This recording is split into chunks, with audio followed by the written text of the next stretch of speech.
lollipops and treasure troves and things to eat. Murder, murder, out for a meal. Big Balls is dead. Long live the next mayor. But will we see a new mayor? Or will we once again see an impossible decision take place? Bob. I'm just going to call Jordan Bob. See if he notices during this podcast. Yes. I shall call him Bob. Emphasis on the B. Previously on the Film Roast podcast.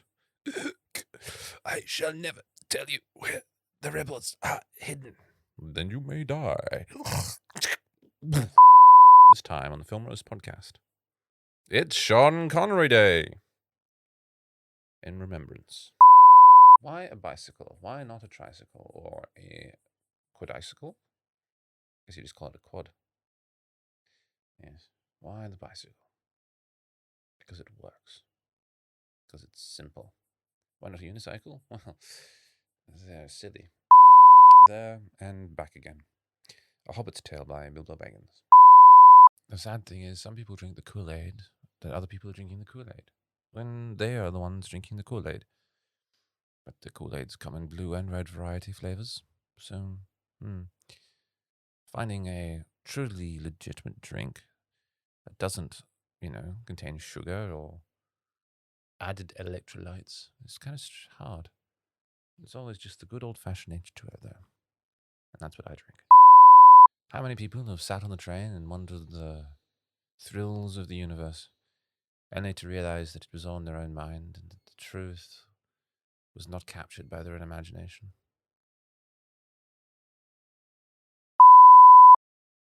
Well then, and so he returns from his long journey.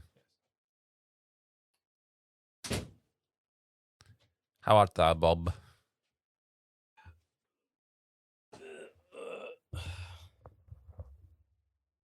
Hello, Hello, Bob. How are you? I'm Bob. Good. Howdy. Howdy, Bob. Howdy. Howdy. Well, Bob, what are we doing today? I believe we are looking into the life and time of a very prolific actor.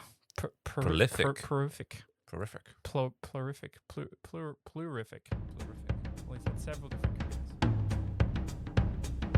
All right.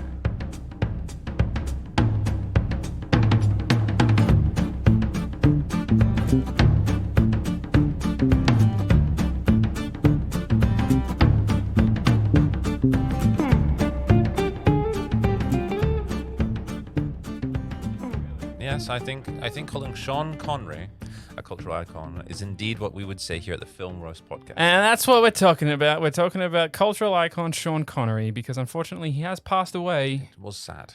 And it was it wasn't shocking, and I'm actually really happy that it happened the way that it happened, Yes. because he was surrounded by friends and family on a beautiful tropical island holiday paradise, and he passed away in his sleep, which is honestly the best way to go. If you're going to go out surrounded by your loved ones at a tropical paradise. And in your sleep. And in your sleep. And Fantastic. also, you got to admit, he died at the age of 90 years old, which is a grand old age, really. Not many celebrities do get to the grand old Especially age. doing what he did. I mean, his body went through the ringer throughout his career. Yes. He was James Bond in one of the most iconic portrayals of James Bond. I think everyone unanimously says more times than not that Sean Connery was the iconic James Bond. Yeah. Roger Moore may have done more, but... More. Yes. Moore did more. Yes, he did. But I think Connery captured the imagination of the sexy Bond. And then Pierce Brosnan did the tropey Bond. The tropey Bond, yes. The meme Bond. Yeah, he was the meme Bond, I feel. It's kind of strange that in some ways he captured the a weird combination of Moore and Connery that put it together. Yes. But apart from, I reckon only GoldenEye really worked in. Yeah, right. Right, that's fair. We will talk more about the Bond series at a later date, namely when the final one for Daniel Craig comes out. Yes, it has been pushed back several times. Yes, and I think it is coming out next year. Yeah, April, I think. April, wow. So hopefully that'll give America enough time to get their shit under control.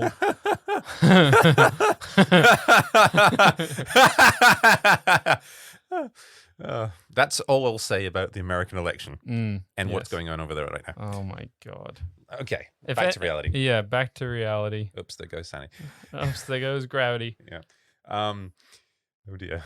Before we start laughing maniacally again, do you want to pull up his filmography? Yes, we can pull up his filmography. I will do so on my Google Pixel. Do you know what his first film was off the top of your head? No, actually, I have no clue. Well, it was a Scottish drama, period piece, I think. But it was from this that he was seen by Broccoli and pretty much... How do you pronounce that? Because it's spelt like the vegetable. Broccoli. Yeah. It's broccoli, I'm pretty certain. It's broccoli. That's how you say it. Yeah. But it's spelt the same as the vegetable. I think it's got an extra C or something. No, it's spelt the same. It's same as broccoli. It's exactly the same, yeah. Which is crazy. Yeah, Were they broccoli farmers, maybe? They're Italian family, moved to New York. I don't know. Could have been. Mm-hmm. So they're American. Yeah. Broccoli family. The Broccolis, yes. Broccoli, sorry. I'm gonna always make that mistake. Yeah, I think it was a US British combination that formed, is it Goldwyn? Metro Goldwyn Mayer. Yeah, I think. The film company. Yeah, anyway, we can look into that later. What's important is the life and times of Sean Connery. Yes, that is important. We're opening the Red Book and looking back at the days of your lives. Yes, yes. I've got the Sean Connery filmography list here. Okay. So wow, he's been in a lot. Yes, I was going to say, it's like, this is a lengthy discussion, and we're literally just going to pick and choose as we're going, ones that we've seen, ones that we've heard of. Because this list is massive. I think it's bigger than Michael Caine, and Michael Caine's been there and everything, so. Yeah. His first film was Lilacs in the Spring. Lilacs in the Spring, yes. And I'm pretty sure he was an extra. Oh, he's an extra in it? Yeah. Okay, well, that's nice to know that those people who are currently extras, one day you too may die at the age of 90 years old. And then 7 years later, he was in Dr. No, which was the first Bond film that he was in. Okay. According to this list. Yeah. I think. Yes, that is correct. And then he was in four. Sorry, 4 Bond movies. 4 Bond films. No, 5. Well, okay, so it's holy fuck. It's a bit complicated. So Dr. No, From Russia with Love, Goldfinger, Thunderball. You Only Live Twice. You Only Live Twice, and then so it's 5 and or 6 because then. What do you mean and or 6? Never Say Never. Diamonds Are Forever. Diamonds Are Forever. Is that the same movie? Yes, I mean. It is. I just always get the name wrong on that one. Diamonds Are Forever. Because that's the one with Mr. Bean, Rowan Atkinson. Oh, really? As Q. Because it's made by a different company. It's not made by. Really? It's not made by Albert Goldwyn Mayer. It's made with no. So as I said, it's complicated. Tell me what's complicated. What? Okay, why were they what? So Bond has, when it was being constructed, when it was like, okay, people want to do Bond movies. Well, producers like to fight over rights, but not always do all the rights go to one company. Casino Royale, for example, got bought off by another company, and in 1967 there was another version of Bond, but it was a pastiche, it was a parody, it was a joke. So there was a Casino Royale that came out then, but then there was that came out 3 years after Dr. No. This is so confusing. Yes. This is so confusing. So, Eon Productions. Yes. This is the weird. So, Sean, it is the 6th and final Eon film to star Sean Connery, who returned to the role as fictional MI6 agent James Bond. Oh, that's right. So, Eon and Metro Goldwyn Mayer split. What the fuck? Because 2 people had a disagreement. Because this is like Sony and Disney all over again. Well, you mean beforehand? I mean, it was Sony and Marvel, I guess. Yeah. But yeah, no. production companies have had falling outs since the dawn of Warner Brothers and who was it back then? Who were the original big three? Warner Brothers, Metro-Goldwyn-Mayer, Universal. Yeah, they were big. And well, there were lots of other ones as well that were just one-off producers. Oh shit, I can't remember what it was called. Yeah. The Paramount. Yes. Well, was it though? Paramount. Paramount got big in the 70s though. They changed their name a few times. It was something else before. Because there was the Lady Liberty was their icon. Yeah. Is their icon? Sorry. Now I can't remember what.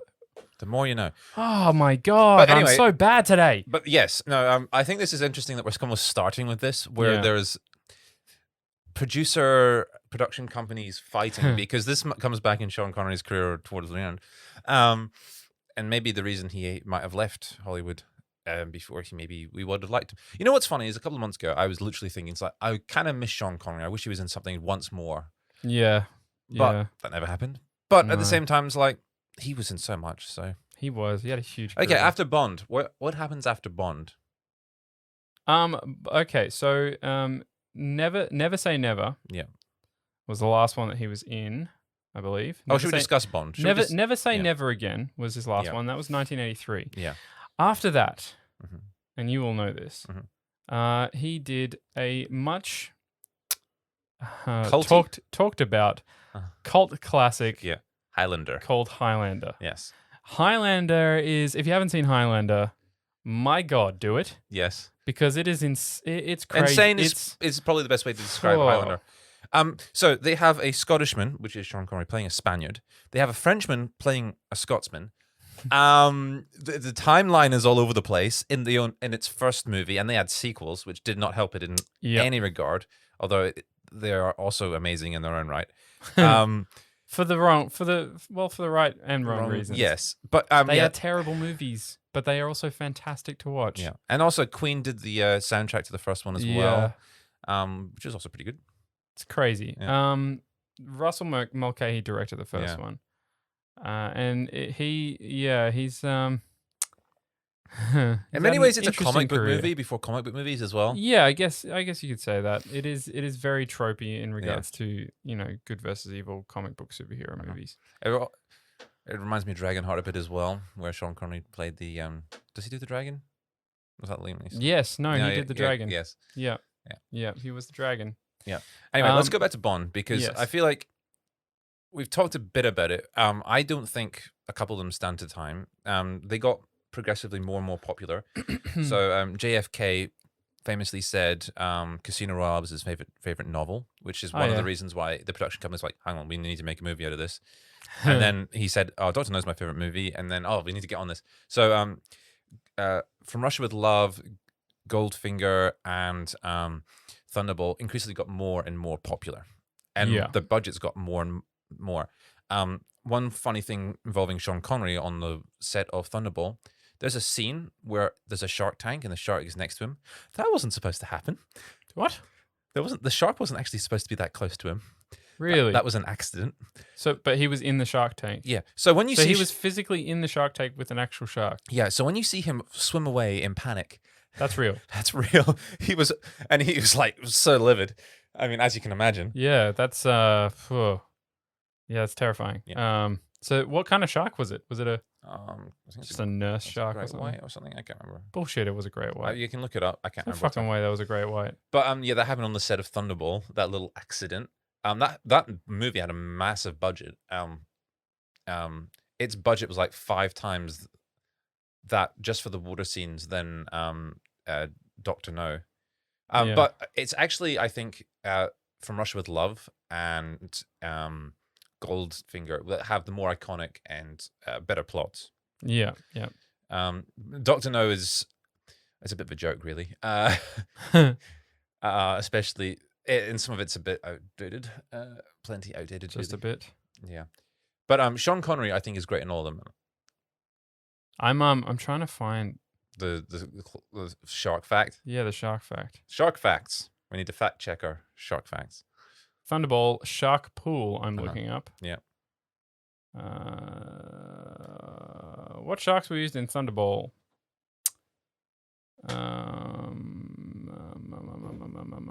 Doesn't say. It doesn't say. Oh. Doesn't say. Oh, well. Oh, my God. What? Jordan's discovering stuff live here. Oh, we'll get back to this later. Yeah, sorry. I was just looking at the sharks, and apparently there's some information out there that may suggest that sharks were indeed harmed in the making of this movie. Yeah. I'm not surprised. This is the late 60s. This is... Rights don't matter. Different time. Fish rights don't matter. I know David Attenborough back then was eating the animals as well as talking about them. Yes. He's going around. Anyway, so James Bond happened. James Bond did happen. And his profile exploded across the genre itself exploded. Cinemasphere. Because I think it's easy to forget that the amount of rip-offs. Oh, yeah. I mean, it's briefly talked about in... well, not just rip-offs, but genuine like TV shows. Yeah, The Man from U.N.C.L.E., same The thing. Avengers. Yeah. I mean, the 60s were rife with spy themed media. Charlie's Angels. Charlie's Angels. Yep. That is definitely up there. It's something that was inspired. I mean, by. Even things that were influenced by it. Wonder Woman. Briefly lost her powers and became a spy thanks to Bond's success. Yeah. That's crazy. She became a mod anyway. and also the $6 Million Man. Was it? The $6 Million Man. Yeah, it was Bond, but a robot. Yep. But yeah, it has had a lot of influence, and then it died out. And it did die out because I mean, as all fads, it goes through, and because like Sean Connery had to reinvent himself. Yeah, well, he was also during what's the one with the volcano called? You only live twice. Don't know. You only live twice. You only live twice. Yes, let's go with that. I don't know. Yeah. The fifth one he did, he was wrecked. Physically as well as physically. Physically and emotionally. Yeah. Your body gets over these things, and he wasn't. He was pretty old, really, when he started doing them. The only one I think was it the third one on? He was wearing a toupee as well. His hair receded. Yes. Yeah. He did lose his hair and became quite bald. Yes. But yes, so Bond sort of had to take a back step. So Roger Moore took over the role, and I think that's probably good. But... and so because of that, well, not just because of that, but he reinvented himself. So I watched The Untouchables. The Untouchables, yes, which starred a bunch of people, bunch of really good actors. Yeah, not just Sean Connery. Kevin Costner was in the lead role. Yeah. You also had Robert De Niro as Al Capone, the real life villain of New York. Prohibition movie, really. Yep, and you also had a very, very young. I'm trying to think of his name. Costner. No, Andy Garcia. Oh yeah, Andy Garcia. Yeah, Andy Garcia was in it, and so was Patricia Clarkson. Yes, all of which are big names. I struggled with this movie. Yeah, it's because not I remember it being so good. Brian De Palma directs this. Yeah. Brian De Palma is known for making a very eclectic career of himself. And he's done of his movies. He's done weird movies, man. He's done he did the first Mission Impossible. Yeah. He did Scarface. He did Carrie as well. Which is, it's just all over the place genre-wise. But then he made some very not so great films. Yeah. He's a director who likes to take risks. Yeah. And recently, like he's just done a film with Nicolaj Coster-Waldau. I think I've got the Domino, which has not been well received. And a lot of his most recent films have been. Flops. A bit floppy. But The Untouchables, it's sort of an important movie from a historic standpoint because it's like a classic American tale in a lot of regards. Mamet wrote it. Did you know that? No, I didn't. Yeah, David Mamet, who is the acclaimed playwright and screenwriter. And the script is great. The script is fantastic. That's one of the things that I really noticed about it. It felt like someone who was trapped in the era in which they were filming, which is the 1980s. Yes. Trying to make a 1980s film, but with a script that was well and truly beyond those years. Yeah, that's what the thing instantly shows to me is how dated it is, in the fact that you sometimes watch movies that feel like they were made like you watch period pieces and you feel the period piece. Yes. Well, this was an 80s movie that felt like an 80s movie. Yeah. But it's meant to be set in the 30s. 30s. It is the 30s. Yeah. I can't remember when Prohibition ended, so. Yeah. It's set around Prohibition. If you don't know what that is, it's when alcohol was taken away from the people because they were getting too rowdy and the government wanted more money. I was recently reading a story about the White Mouse, one of the Gestapo's most wanted. Oh. And actually a Kiwi.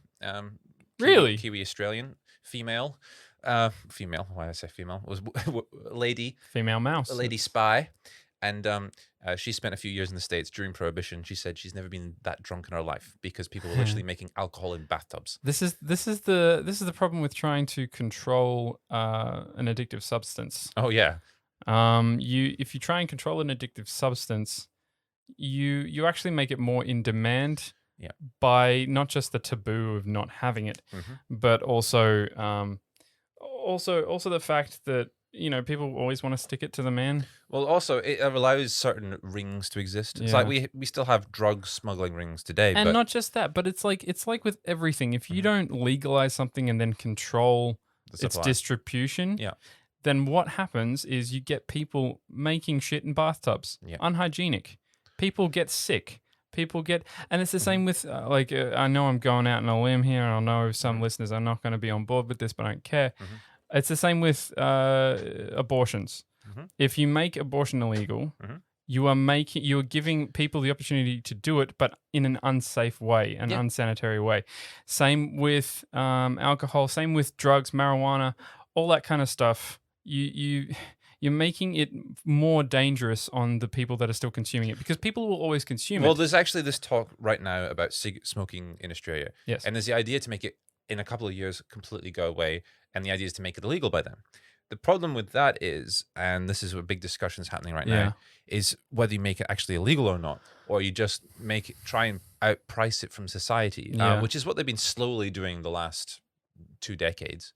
But and there are certain people in politics that don't think we should be doing that at all because they're idiots. But they have political That being said, how do you can't, I don't think you could ever make it illegal to smoke. I think that's a dangerous kind of path. Yeah. Oh, yes, smoking is dangerous and deadly. Yes, that is accurate. But the more things get constricted, the more likely people are to smoke, but in a more deadly fashion. Well, let's go back to Prohibition in the 1930s. What happened with Prohibition? Well, Al Capone rose to power because he controlled the supply. He controlled this. If the government wasn't going to do it legally, he was going to do it illegally. And not just that, but he also was scamming and embezzling funds through Hollywood. Yeah. He had this huge network where he was blackmailing Hollywood directors and producers and actors and actresses. Yeah. And he was funneling funds through Hollywood, not just funds, but also alcohol as well, and all this stuff. He was this person, Al Capone. I think a lot of people don't realize how smart he really was. Oh no, they were very smart, and it wasn't just him. So there were several generations of crooks after him. I mean, that's why we've got stories like The Godfather, Goodfellas, that come out, is because Carlito's Way. They're all linked to this undertone. The family, the honor, that they were smart because they created a community around their network. Yeah. And they had their fingers in all the pies. And not just that, but Al Capone was a real life, he was not just a genius businessman. No. He was a genius negotiator. He wasn't just a genius negotiator, but he was also a genius criminal. Yeah, he was a genius businessman. He was incredibly smart, and he had all of his bases covered. One of the things that they tried to get him on was they tried to find a way the only way that they could get him was on a technicality for not paying his taxes. Which is like the most American thing ever. But also, the problem with that was they couldn't find proof that he was actually getting paid by anyone. No. So on the books that they found, or all the recordings of him that they found, they couldn't find anywhere where it said that he got paid. No. Yet he had all of this money. And so their job, and the whole premise of this film, The Untouchables, is how do we touch the untouchable? Yeah. How do we get them in trouble? And they managed to do it by finding an accountant that was willing to talk, but not after going through. No, this is very much a Hollywood movie in terms of the process. And also, some things happen in this movie that actually don't happen in real life. Yeah. Like one of Al Capone's made men, like second or third in command in this film, he gets killed, but in real life he actually didn't die that way. He didn't get killed by the police. He didn't get, he didn't jump off a building or anything. He committed suicide when he was very drunk at a train station, at a train yard. And I don't remember his freaking name now. Well, that's the thing though. It's like Frank Nitti. Yeah, Frank Nitti. Yeah. Frank Nitti, of course. Frank Nitti. But he was one of Al Capone's main guys. But it's interesting. This film, the dialogue is so real. Yeah, no, it's very well written. There's a lot of ums and ahs, like a natural pause breaks the actors take where you're like, this doesn't feel like this shouldn't be an 80s film. This script belongs in today. Like you would expect it out of, indie cinema today. But the way it's been made, the structure of it doesn't feel right. It feels very Hollywoodized. It feels very forced. Although I will say, it feels like the first time we get old grumpy Sean Connery. Yes, it is one of the first times. And I love old grumpy Sean Connery. We see it in Indiana Jones. Indiana Jones: The Last Crusade. I just want to look at the filmography. When is this before or after the Great Train Robbery? Good question. Because I feel like that's another movie he did where it's like it's on the cusp, where he's playing this characterful. Unlike in Untouchables, he's not playing a police officer; he's playing the criminal head honcho. Well, I mean, the Great Train Robbery was done before. It was in 1978. Yeah, well before. But well before. But the reason I bring that up is in that movie, he's starting to grow the beard and stuff. Yeah, but he's still charming Sean Connery. Yeah, the one who gets all the ladies. He's wearing a top hat. Yes. It's a very big classy top hat. It's not just a small top hat and not a regular top hat. It's a fucking huge motherfucker. Yeah. But yeah, it's I've never actually seen this movie. Really? No, I would actually recommend it. It's a fun movie. Yeah. It's a bit dated, like a lot of these movies we're talking about right now. But at the same time, it's like there's a lot of fun to be had in this movie. It kind of reminds me of The Great Escape as well, as it has this sort of they're working out their plan to get the job done, even though they're criminals robbing a train. But and there's a scene at the end where he kisses a girl who gives him the key and the kiss, and then he cuts out. But and it's just sort of this classic, a classic tropey film that's locked in the 70s. Yes, which is fine. Like for some films that works because But once the thing with these movies is Sean Connery is Sean Connery. Yes, in these movies, but his performance he's so likable. Yeah. So he can play a criminal, he can play this crusty old cop, and you'll like him. Yeah. Regardless. So there are a couple I've never seen him as a villain in anything. Not genuinely, you know what I mean? Like I like he'll play a bad man. It's kind of like Robert Redford in The Man with a Gun. Yeah. Was like he's playing a classic villain, but he's the hero. But he's charming. Yeah. He's not a piece of shit. No. He's not an evil person. He's just doing what he does to survive, and he can't help it. Yeah. But yeah, that's he's had this. I think the best part about Sean Connery is the best part about most actors that hit a certain level of success is they're not really being anything but themselves. Yeah. You have some actors who, just embed themselves in these roles and they get lost in them and they become something else. A lot of these actors, while they're good, they're never really marketable because they don't really have a personality of their own. I would say, I think Tom Cruise almost sums this up, where he tried to do that early in his career, like in movies like Born on the 4th of July, the snooker movie, which I can remember the name of. Yeah. He was trying to be this transformative actor. But now in his career, he's just being Tom Cruise. But he's better because of it, which is kind of a strange thing to say. He's charismatic. He's naturally charismatic, but not just that. He is someone that film companies can sell. Yes. And that in Hollywood is the most important thing. Over talent, over looks, over everything. If you can sell yourself or if you can be sold, you are a commodity. Yes. And that's not necessarily a bad thing. No. That's just how the business operates. Well, let's talk about Highlander. Sean Connery plays a Spaniard. He's not Spanish at all. Maybe does he try a Spanish accent? Sean Connery. I can't remember. He's just Sean Connery. Yeah, right. But that's fine because his performance in himself and his confidence in himself Sean Connery. You're just watching Sean Connery, but he sells the role because he's also it's got some interesting dialogue which makes it sort of helps, and some terrible special effects which also kind of help, oddly enough, that mean that you buy into this performance, this world, even though it is Sean Connery. So like, you can see Michael Caine in something and and it might take you out of the performance. Or it'll be like, it takes you a moment. But when I feel like Sean Connery, because he's so charismatic, he's so likable. Yeah. And for want of a better word, it's not just charisma. You can see him in anything. I think Harrison Ford has the same thing. Yeah, yeah. Where that's one of the best casting choices, I think, in a franchise film for Indiana Jones and the Last Crusade. Yes. Is having Sean Connery as his dad. Yes. It's just fucking perfect. It is. There's no one else you could pick to play that. No one in the whole entire universe would be able to play that. Let's talk about Indiana Jones because I'd like to point out this is one of my this is one of my favorite films of all time. This is one of the first movies I ever saw. The Last Crusade. The Last Crusade was one of the first films I ever saw. We had it on VHS when I was a kid, and we would watch it. I would watch that so often because it's just classic. Yep. It's just classic. There are some fantastic scenes like when Indy is trying to infiltrate the Nazi mansion as a French tapestry expert. So stupid. It's so bad, but it's so good. Yeah. And the whole back and forth between him and his father because they slept with the same woman. Yeah. Who turned out to be a Nazi spy. Yeah. It's just it not just tells a really good story, but it capitalizes on the Hollywood tropes of the day.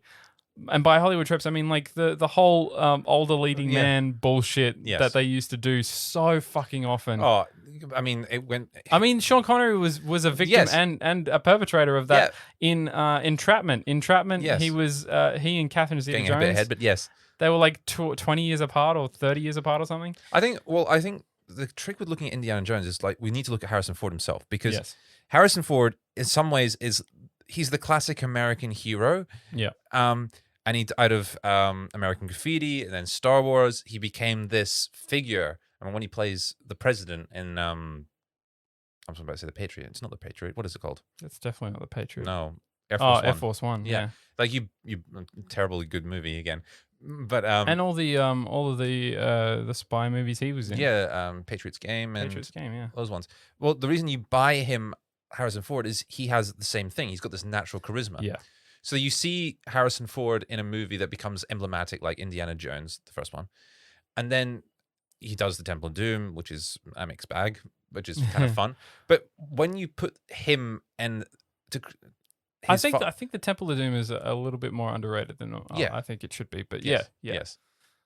It's a classic. It is. I mean, a lot of Sean Connery makes that movie great because his chemistry with Harrison Ford works because both of them have that level of charisma. And also not just that, but they've both the character plotting for both of them is perfect. It is. Their arcs are right. You have he keeps calling him Junior all the time. Junior this, Junior that. And Harrison Ford is like, no, I'm my own person. Yes. Leave me alone. Yeah. And it's this fantastic back and forth throughout the whole film until the end of the movie. They finally, like, Indy just kind of accepts that, yes, I'm a part of my dad's legacy as much as he is a part of me. Yes. And the relationship is fantastic between them. They worked out the perfect level of conflict for the two characters, and it's great because it brings them together. I think that's the trick with... well, it splits them apart at first, and we meet them when they haven't spoken to each other in a very long time. And so when this happens, it's almost like Indy's kind of like, I'm obligated to do this because of my father. Yeah. Because he's old and I need to save him. And then it turns from that to being like they clash at first, but slowly they come back together. Yeah. And it's nice. It's a good feeling, and it's a great way for them to send off the franchise, say goodbye to it until they fucked it up with that thing we don't talk about. We don't talk about Dan Aykroyd's Crystal Skull vodka. Yeah, no, that's terrible. Okay. What did he do after Indy? Because it feels like So what? Because he's done a lot. Yes. So he did. Give me a second. I'll just pull it up Apart from again. playing Dragon and Dragonheart, is that the name of the movie? What? Is that Dragonheart the name of the movie? Dragonheart, yeah. Yeah. Well, let's not talk about that. After that, he did. I think the next biggest thing that he did was The Hunt for Red October. Oh, of course. Which was. I knew I was missing a big one. Yeah, I remember this featured heavily in my childhood. Mm-hmm.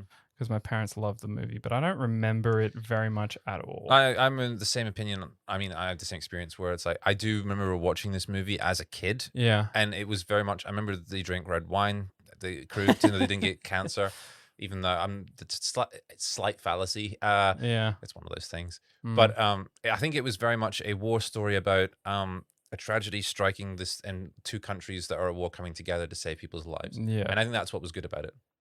Yeah. And then after that, he did. I mean, he did do Dragonheart after that. Yeah. But he also did, which shows his willingness to do genre movies, which a lot of other Hollywood actors wouldn't do. I mean, people would do horror movies, but that's because after Kubrick and a few others, it was sort of interesting space to go to. Yeah. But after that, he also did The Rock. The Rock, which is I personally feel is a terrible movie. I think it's his best movie though. The Rock, not Sean Connery's best movie. What's his face? The director's best movie. Oh, you mean Michael Bay? Yeah. I disagree. I think the first Transformers is his best film. I think that the first Transformers film actually shows off this juvenile joy. Yes. At playing with big toys. You know what I mean? Like it does do that, yeah. It has that almost pure quality of enjoyment to it. At the same time, but does not exist in any of his other Transformers films after that. I do enjoy Sean Connery and Nicolas Cage though together. Yeah. I couldn't get behind Nicolas Cage in this movie. Oh yeah, he's terrible, but he was shocking. He was shocking. Yeah. And there's this scene where he's trying to wave off military airplanes from bombing the Rock, and he gets the flares, one in each hand, and he's just kneeling down outside waving it. I feel like we need to watch this again. Oh fuck no, I've watched it already. I'm not watching it again. Okay. It's not good, but Sean Connery again. Yeah. Whenever he's on the scene, it's fantastic to watch. Yeah. It's really fun to watch. Yeah. It's really good to watch.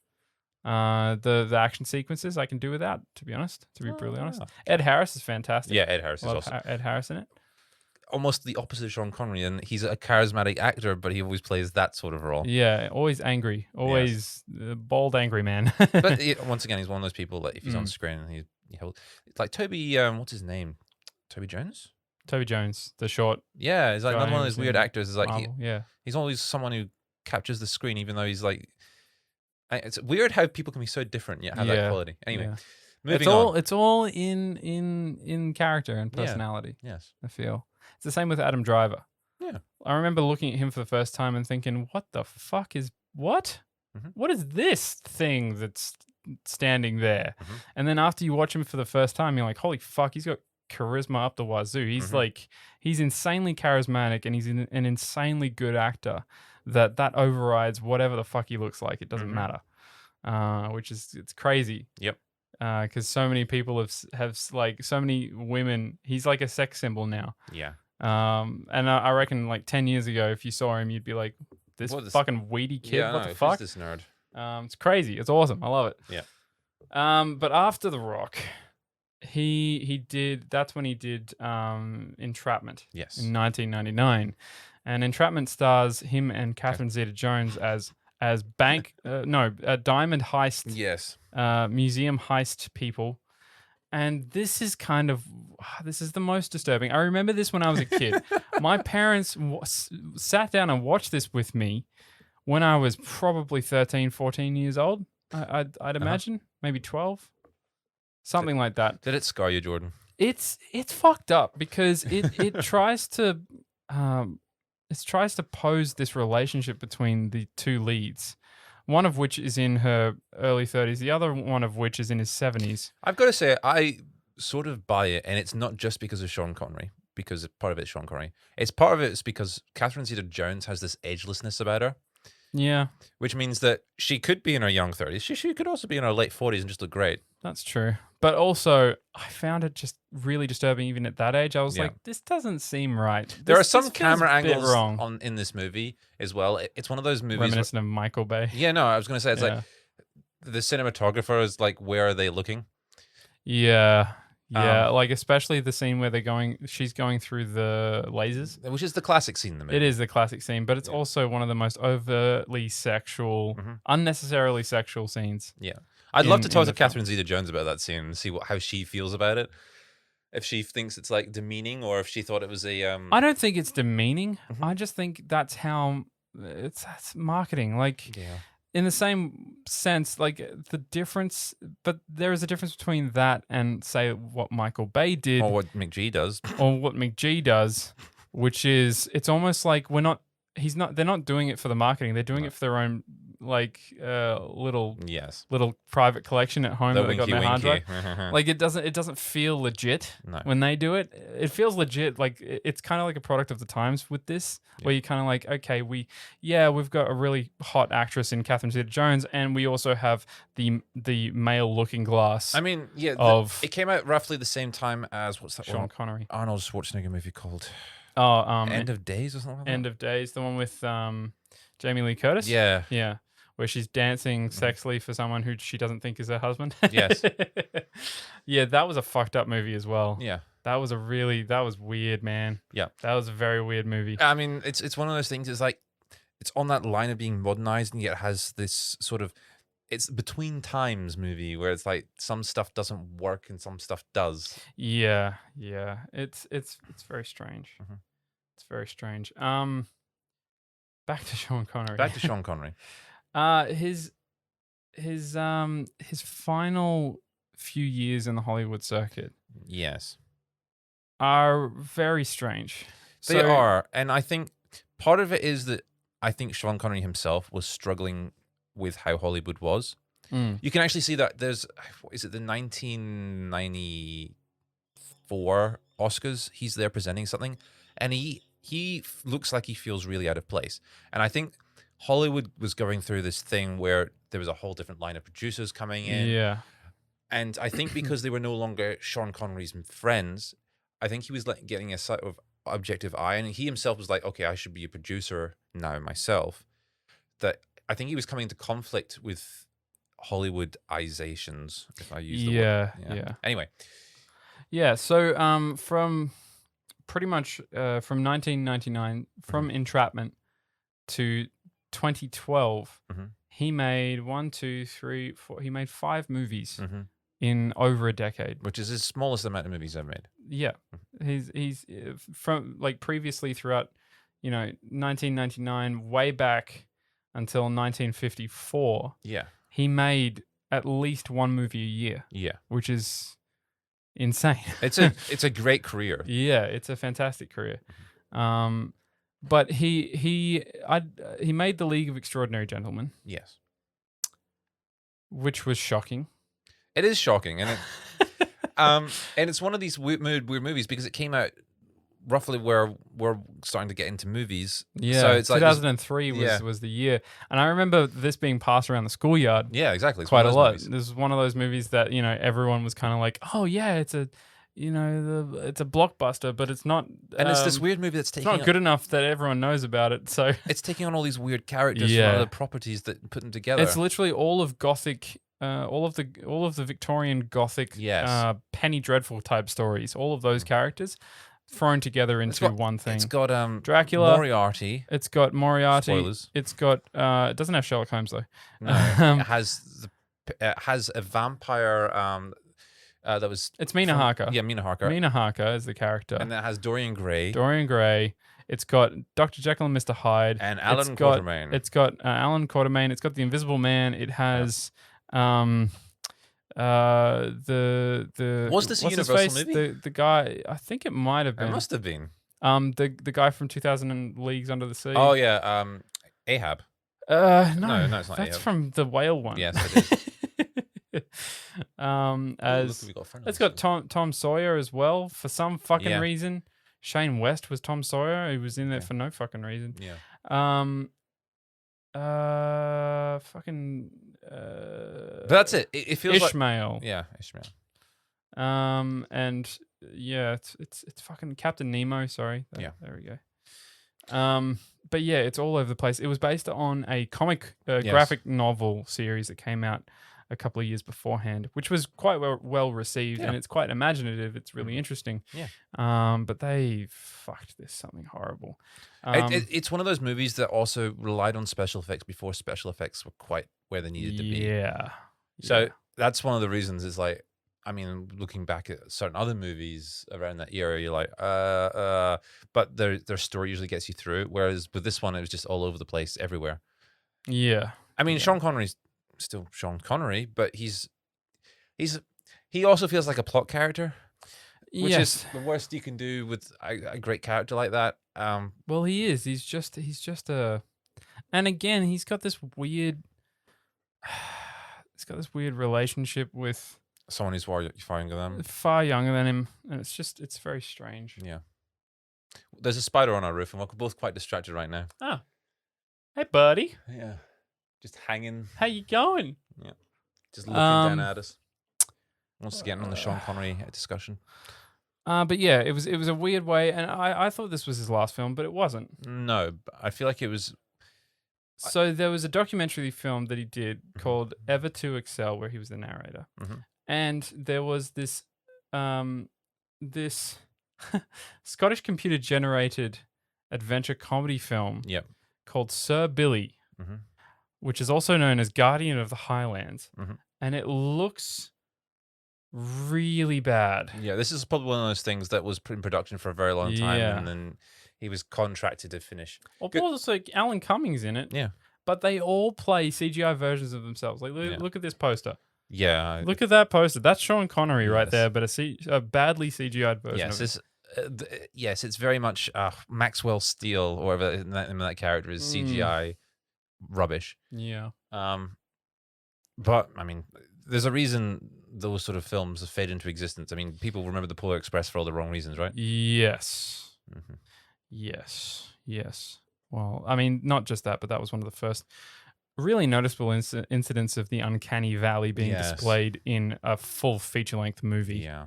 And it was not... Ugh. It's hard to do. It's very hard to do. It's still hard to do. We still haven't nailed it. We probably won't for another 5-10 years. So, because of the reception and behind-the-scenes stuff of A League of Extraordinary Gentlemen, Sean of Connery does hang up his hat. And it is sad that that's his final feature. But I think, going through the list, there's so many movies he's involved with that are beloved, almost despite other things, because of Sean Connery.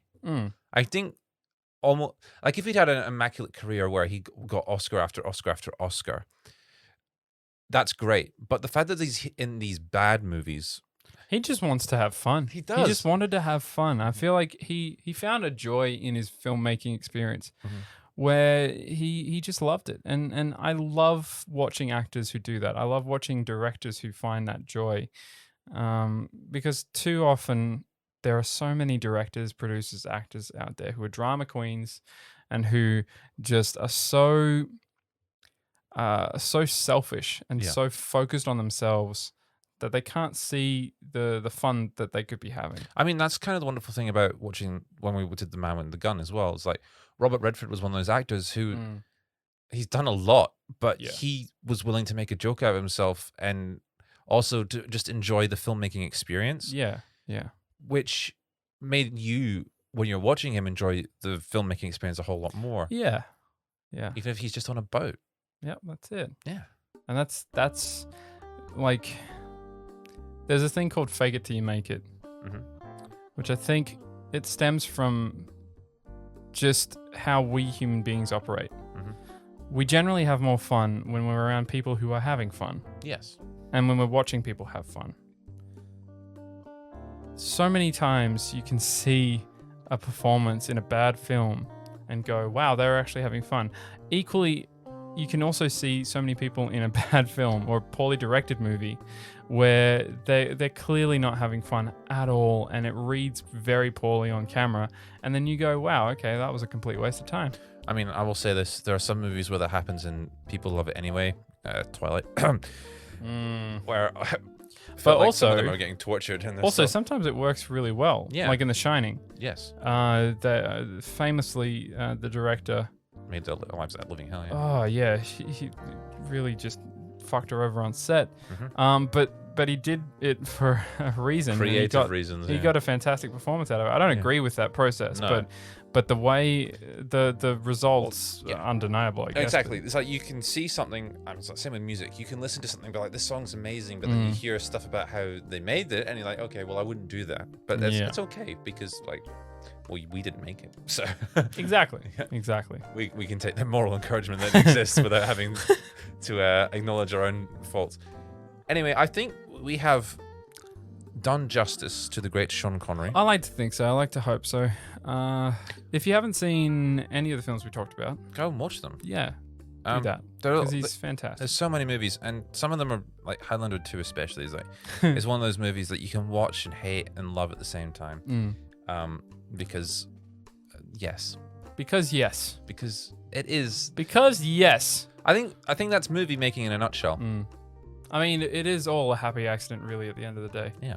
A lot of films, you can put as much effort as you want into them, and sometimes they just don't pan out the way you wanted it to. I mean, there's a reason Bond came back. Sean Connery came back as Bond twice more in his career, is because people just loved seeing him as Bond as well. I think he had fun. I think he had fun.